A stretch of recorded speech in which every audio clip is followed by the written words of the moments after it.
The watchman's warning.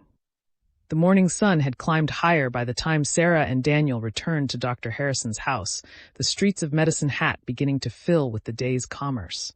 Sarah kept her gaze moving, watching faces, noting who looked too long or turned away too quickly. The consortium had eyes here. They'd proven that yesterday. Dr. Harrison met them at the door, his expression grave. "Your father's asking for you. He's been restless since you left." Sarah found James sitting up in bed, Eleanor beside him with a hand on his arm as if to keep him from rising. His color was better, the fever pallor replaced by something closer to his natural complexion, but the lines of pain around his eyes remained. "You shouldn't have gone out," he said without preamble. "Not after yesterday." "Daniel was with me." Sarah sat on the edge of the bed. "And we needed to see Mr. Whitmore." James studied her face, then Daniel's. Whatever he saw there made him exhale slowly. What did he say? "He's investigating." Sarah kept her voice low despite the closed door. "He thinks he can identify the traitor within 2 days. Then we spring the trap." "We should send word to Samuel," Eleanor said. "He and Mr. Blackburn need to know what we're planning." "Already arranged," Daniel said. "Father McLeod is riding out this afternoon with supplies for the Thorntons. He'll deliver a message for us, coded in case it's intercepted." James nodded slowly. "Good, that's good thinking." He shifted against the pillows, wincing. "What about the mine? It's been unguarded for 2 days now." The question hung in the air. Sarah had been thinking about it all morning, the vulnerability of leaving their fortune exposed while they fought battles in town. "We can't protect everything at once," she said finally. "The mine is hidden.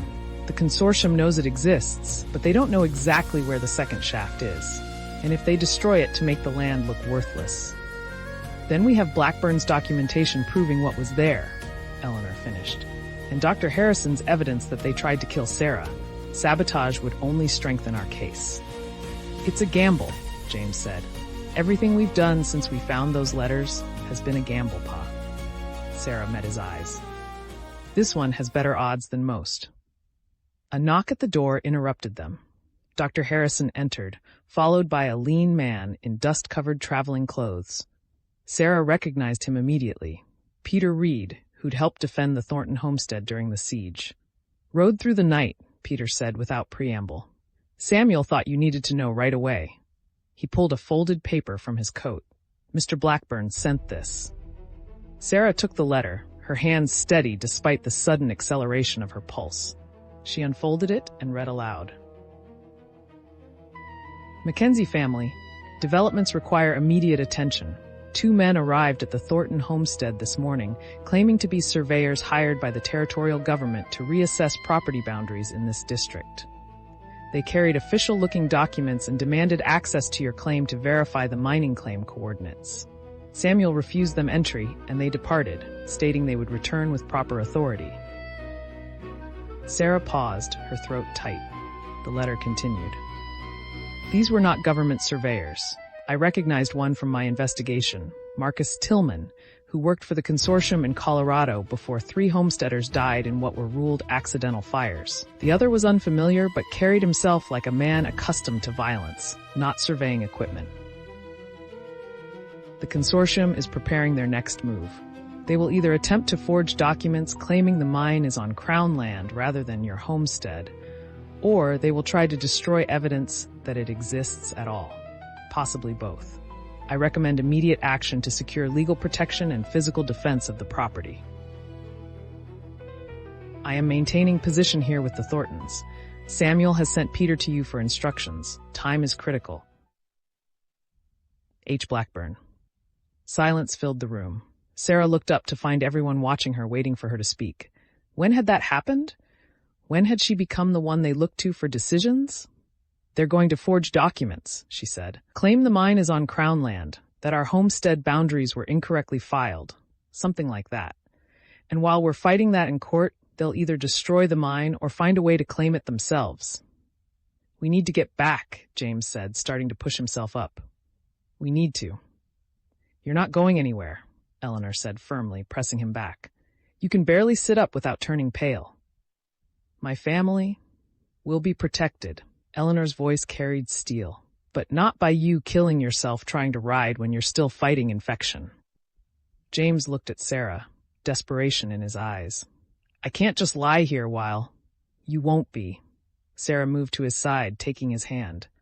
You're going to stay here and coordinate with Mr. Whitmore. Someone needs to be watching for the legal attack when it comes. Someone who understands what they're trying to do and can respond immediately. She turned to Daniel. We need to go back. If those men return with forged authority, Samuel and Mr. Blackburn can't face them alone. I'm coming with you, Eleanor said. Sarah started to protest, but Eleanor cut her off. Thomas stays here with your father where it's safe. I go with you and Daniel. This isn't negotiable, Sarah. The two women locked eyes. Sarah saw the same determination she felt reflected in her mother's face. They'd come too far, sacrificed too much, to lose everything now to forged papers and false authority. We'll need supplies, Sarah said. Ammunition, food for a few days, and we need to leave before word spreads that we're going. I'll arrange it, Dr. Harrison said. I can have everything ready within the hour. Peter Reed stepped forward. Samuel sent me with a fast horse. We can make it back before nightfall if we ride hard. 3 riders will be noticed, Daniel said. We should split up, take different routes, meet at the homestead. Sarah shook her head. No, we stay together. If the consortium is watching, they already know Peter arrived. They'll be watching to see what we do next. If we split up, we're vulnerable. Together, we're harder to ambush. She's right, Eleanor said. We ride together or not at all. James gripped Sarah's hand tighter. Promise me you'll be careful. Promise me you won't take unnecessary risks. I promise, Pa. Sarah leaned down and kissed his forehead. We'll be back as soon as it's safe. Take this. James reached under his pillow and pulled out his revolver. I won't need it here, and you might. Sarah took the weapon, feeling its weight settle in her palm. She'd fired it before. James had taught all of them to shoot, but she'd never carried it with the understanding that she might actually need to use it. I'll send word to Father MacLeod, Dr. Harrison said. He can let Mr. Whitmore know you've returned to the homestead, and I'll watch your father and Thomas. They'll be safe here. Thank you, Eleanor said quietly, for everything. An hour later, Sarah stood in the stable behind Dr. Harrison's house, checking the cinch on her saddle while Daniel loaded supplies onto a pack horse. Eleanor was already mounted, her face set with the same expression she'd worn the night they'd defended the Thornton homestead. Peter Reed waited by the stable doors, watching the street. Dr.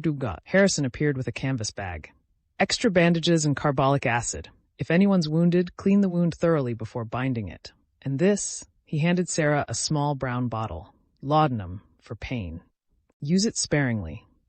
Sarah tucked the bottle carefully into her saddlebag. How long before Pa can ride? A week at minimum. 2 would be better. Dr. Harrison's expression was grave.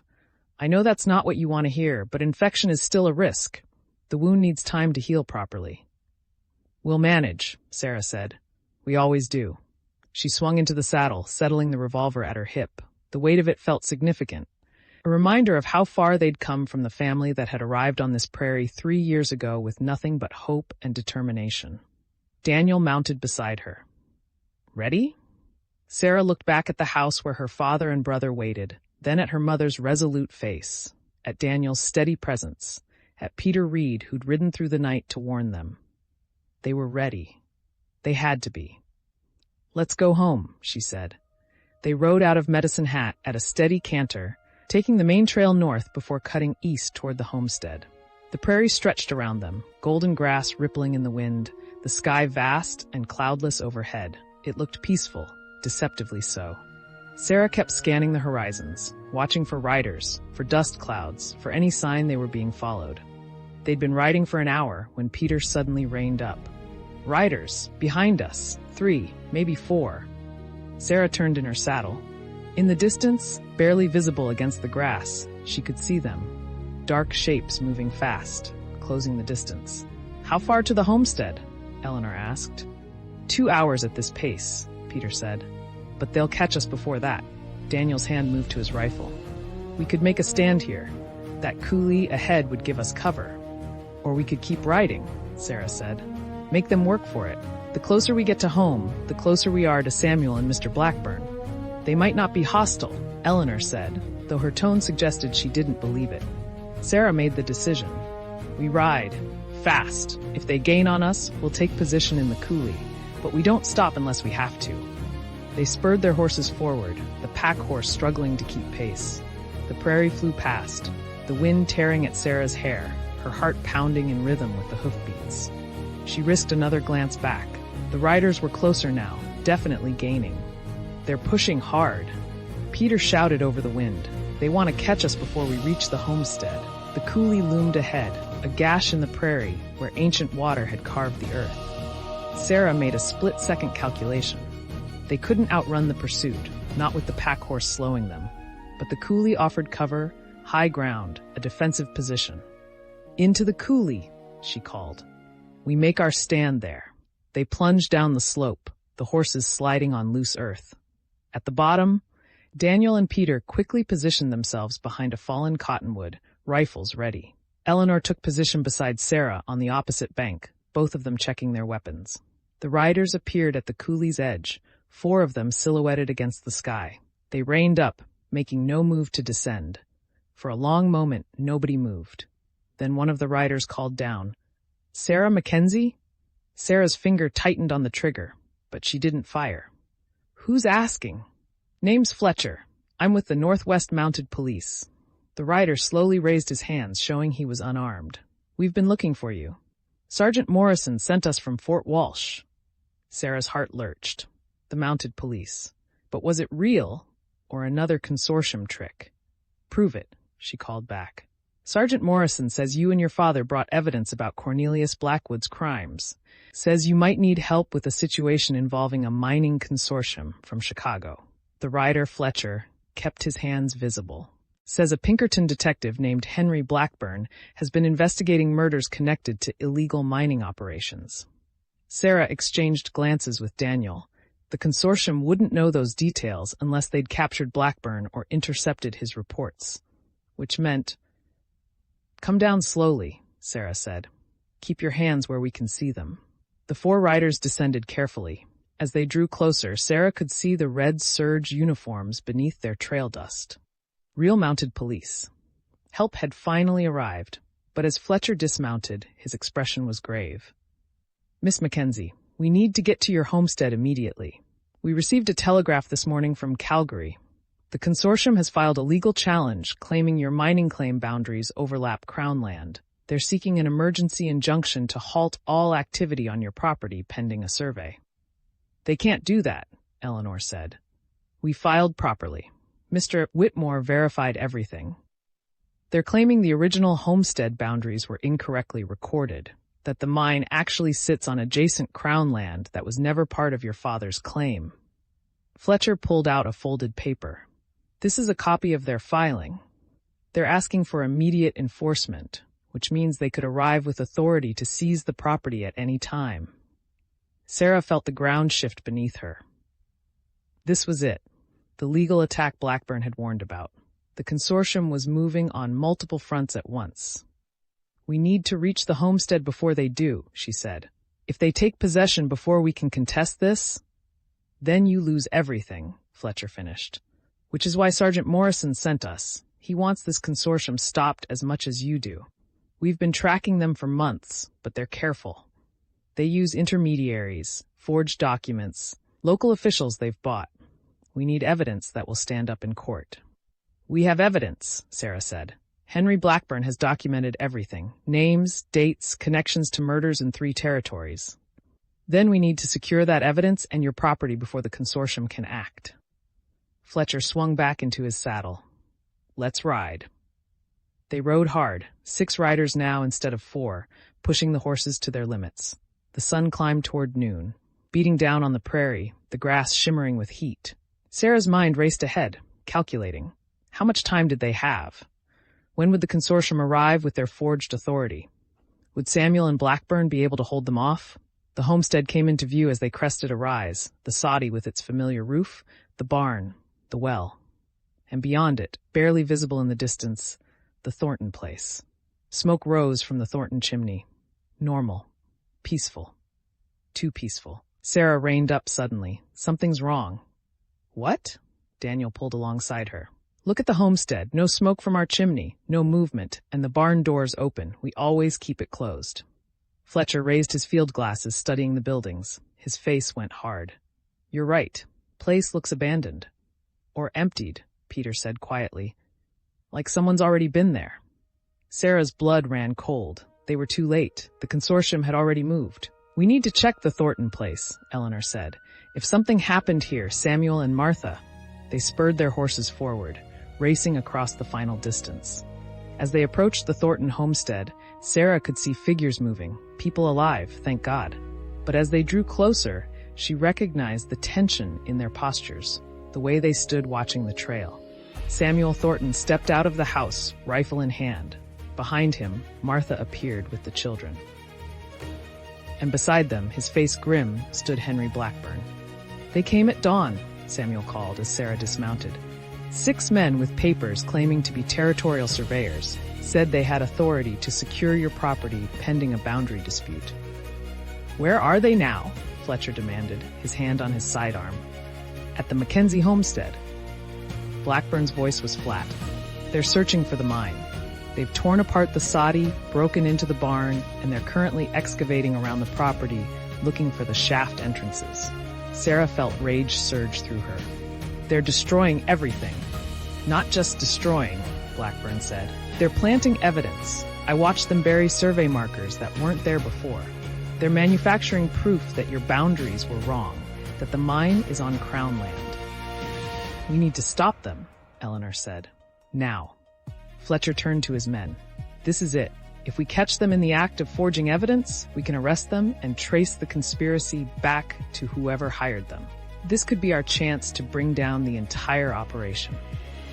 Sarah looked at her homestead in the distance, at the men who were tearing apart everything her family had built. 3 years of backbreaking work, of hope and sacrifice and determination. And now strangers were destroying it, trying to steal what they'd fought so hard to claim. Then let's go get them, she said. But as they prepared to ride, a rider appeared on the eastern horizon, coming fast. He reined up in front of the group, his horse lathered and blowing. Message from Medicine Hat, the rider gasped. From Edmund Whitmore, he says you need to know. The territorial judge just issued an emergency order. The Mackenzie property is under official seizure pending resolution of the boundary dispute. Anyone found on the property without authorization will be arrested for trespassing and interference with a legal proceeding. The words hit like a physical blow. Sarah stared at the messenger, unable to process what she was hearing. They've done it, Blackburn said quietly. They've used the legal system to take your land without ever proving their claim. By the time you can contest the order in court, they'll have destroyed the evidence that the mine exists and redrawn the boundaries to exclude it from your claim. No, Sarah's voice was hard. No, they haven't won. Not yet. She turned to Fletcher. You said you need evidence. Evidence that will stand up in court. Yes, but then we give it to you, right now. We take you to the mine, the real mine, the one they don't know about yet. We document exactly what's there, exactly where it is, and we get sworn testimony from everyone here about what we've witnessed. We build a case they can't fight. Fletcher studied her face. If we're caught on that property, we'll be arrested. I could lose my position. Your family could face criminal charges. And if we don't act now, the consortium wins. They destroy the evidence, forge their documents, and everything we've fought for is gone. Sarah looked around at the faces watching her. Her mother, Daniel, Samuel, and Martha, Blackburn, the mounted police officers. We have one chance to do this right, one chance to stop them. Who's with me? For a moment, nobody moved. Then Daniel stepped forward. I am. And I, Eleanor said. Samuel nodded. You saved our lives. We'll help you save your home. One by one, they all stepped forward. Martha, Peter, even the mounted police officers. Fletcher smiled grimly. Sergeant Morrison is going to have my hide for this. But he did say to stop the consortium by any means necessary. He extended his hand. Let's go catch some criminals. They rode toward the Mackenzie homestead as the sun climbed toward its peak, 6 riders becoming 7, then 8, a small army moving across the prairie. Sarah could see the men at her homestead now, could see them digging, searching, destroying. Let them search, she thought. Let them tear apart the soddy and the barn and every inch of ground they could see. They'd never find what they were looking for. Because the real mine, the rich one, the one that would save her family, was hidden where only the Mackenzies knew to look. And by the time the consortium realized their mistake, it would be too late. The trap was set. Now they just had to spring it. Thanks for watching our stories. Don't forget to like and subscribe for more epic adventures. Thanks for watching our stories. Don't forget to like and subscribe for more epic adventures.